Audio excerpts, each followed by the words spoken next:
Welcome back to the podcast. Today we're talking about learning new skills. Yeah, and especially how to stay motivated when things get difficult. What if the reason you aren't fluent in a new language yet isn't because you aren't studying enough, but because you actually understand too much of your study material? Right. I mean, think about that for a second. We are totally conditioned to believe that scoring 100% on a test means we are succeeding. Exactly.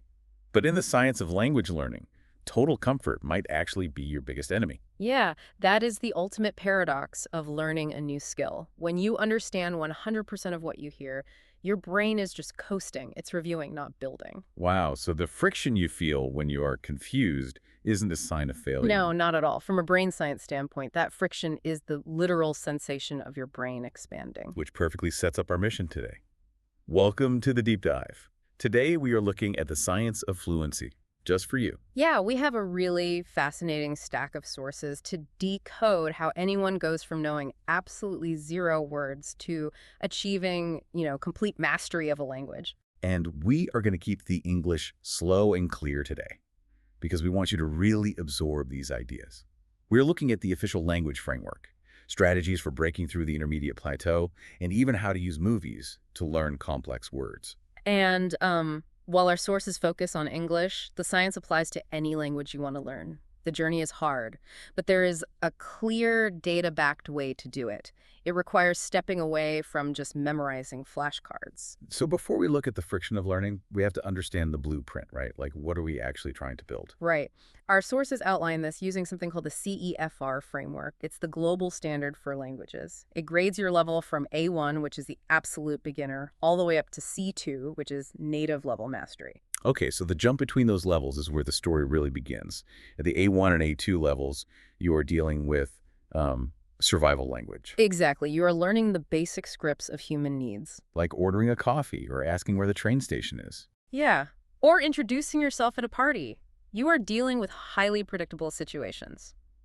If you ask for a coffee, the barista is probably going to ask what size. You can guess the whole conversation. But the leap to the B levels, like B1 and B2, is where the language completely changes.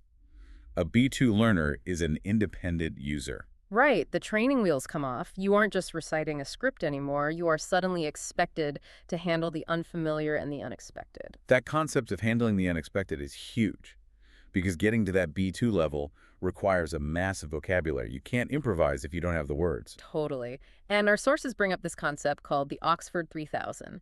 It is a list of the 3,000 most important, frequently used words in English. And it's not just a random list, right? Researchers analyzed millions of texts to find the words that do the heaviest lifting in daily life. Yeah, they are essentially the load-bearing walls of your language house. You don't need every single decorative brick in the dictionary to keep the roof up. Like, you don't need to know the word for the little plastic tip on a shoelace to have a deep conversation. You just need those 3,000 structural words. Exactly. But here is where I have to push back a little. If you're listening to this and thinking, well, I've memorized flashcards for months, but I still freeze when I talk to people, then memorization clearly isn't enough.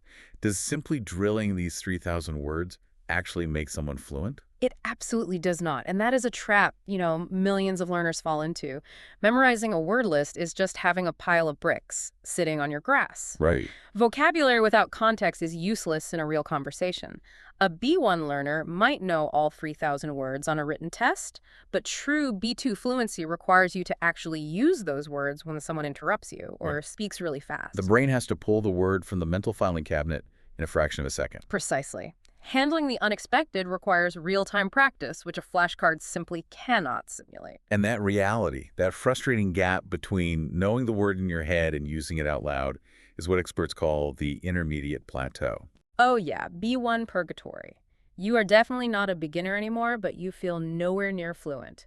Every learner hits this wall. So how do our sources suggest we break through it? Well, the research says you have to force the brain into output mode. You have to stop passively reading and start producing language, even if it feels really awkward. One strategy the sources highlight is just narrating your day aloud to yourself.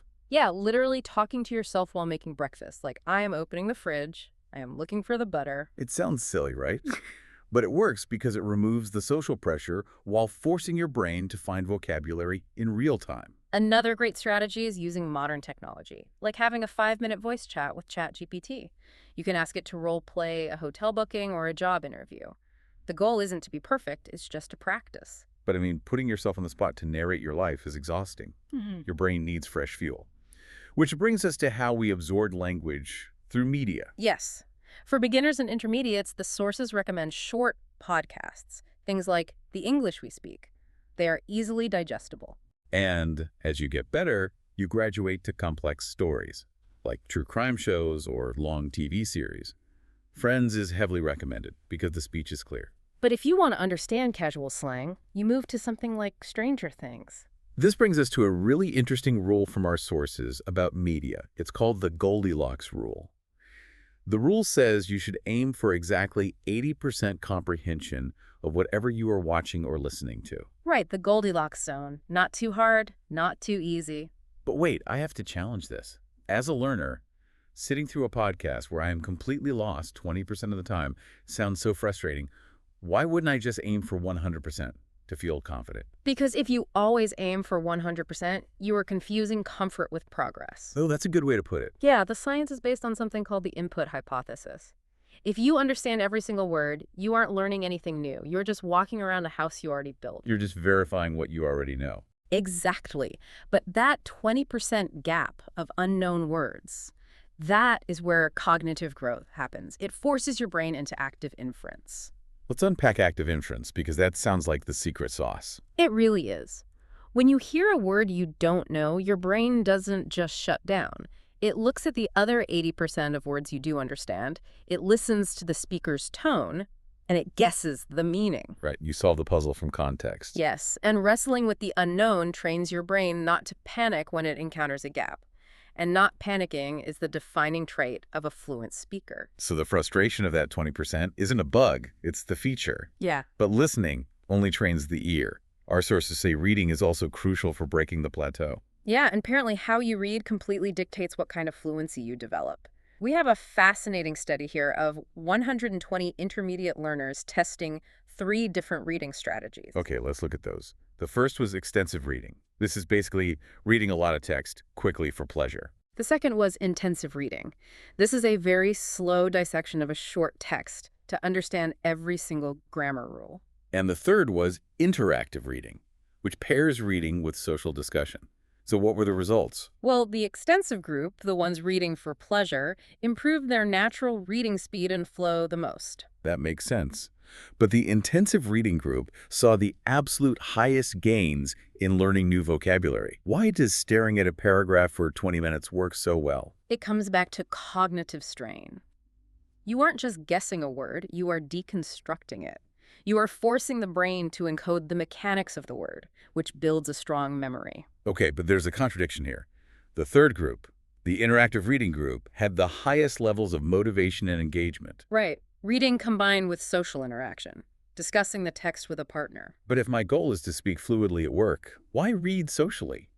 Isn't reading just a solo activity, like I sit on the couch with a book, I don't host a seminar? It's a natural assumption, right? But language is inherently social. It exists to communicate.